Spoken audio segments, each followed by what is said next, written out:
Mr. Menno, yeah. What brings you here today? Well, obviously this rally here, the Standing for Women, Let Women Speak event, that's been going around Bristol, Manchester, London every month, Leeds, Newcastle, and now Glasgow. How do you find Glasgow? Oh, I love it. I love it. The people are so friendly. I mean, I've been here twice for similar events, nearly 2 years ago. I love the people, super friendly. I love the accent. They all call me Menno, which I love. And it's just great to see this crowd here today. It feels much more gung-ho here than in other places, which must be a Glaswegian thing, I guess. That's what a lot of people say. They're just people who want to live their lives. But what does that mean? That means that a man can use women's toilets. That's what it means. It means violating women's boundaries on the daily and normalizing it. So it's never just about living your life peacefully, because we don't live in a little bubble. We live in a society with other people. So, and if these men, you know, and some of them, they might look, you know, nice and pretty, feminine, whatever, but others don't. Others have beards, and most of them have penises. So just living your life, taking your penis into a woman's toilet is not about just living your life. It's about saying women don't deserve their own spaces. Well, the UK government served the Section 35, which means they vetoed the bill. I mean, how the bill got through anyway, it's because all those political parties that voted for it have been captured by this nonsense. And in a way, the timing of this whole double rapist situation couldn't have come at a better moment, because it's come hot off the heels of that Section 35.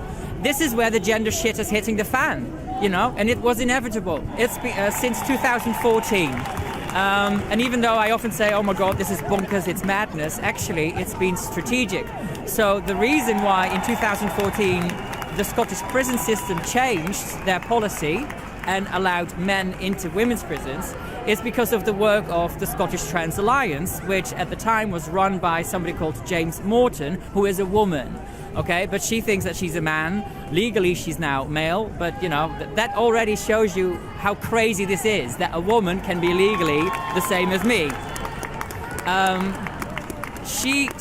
They strategically selected women's prisons where you get some of the most vulnerable women in society, because they've admitted this, right? They've written about it, that if they could convince the housing of males in the female prison estate, they could then convince men to be allowed access to women's spaces everywhere.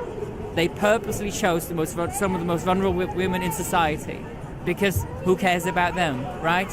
And then once they got it into the prison system, then they did it in the NHS, then they started pushing this stuff out into schools. It's been a strategic decision, and it's been in place since 2014. So a lot of us are playing catch up with what the hell happened and how did we get here?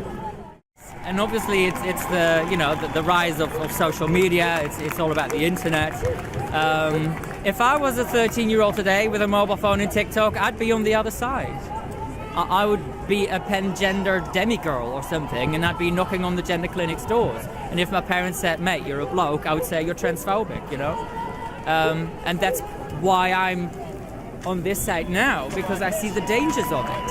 And I've just been to the other side to just have a look, and half of the crowd are just really unhappy, unhealthy-looking girls who think they're boys. So walking up there, I felt kind of rebellious, and I'm like, yeah, I'm going to say lesbians don't have penises. But then when you actually see them face to face, it just breaks your heart. And so that we're actually here for them, but they don't realize that.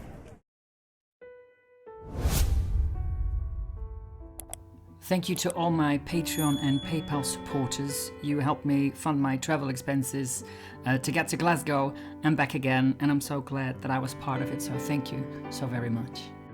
Massive big thank you to my big spenders, Helper Open, Mama Turf and the Turventines, the lovely Mary, me Julie, Julia, Lindy Lou from Down Under, Mr. Kirk Houston, and Esther. Thank you.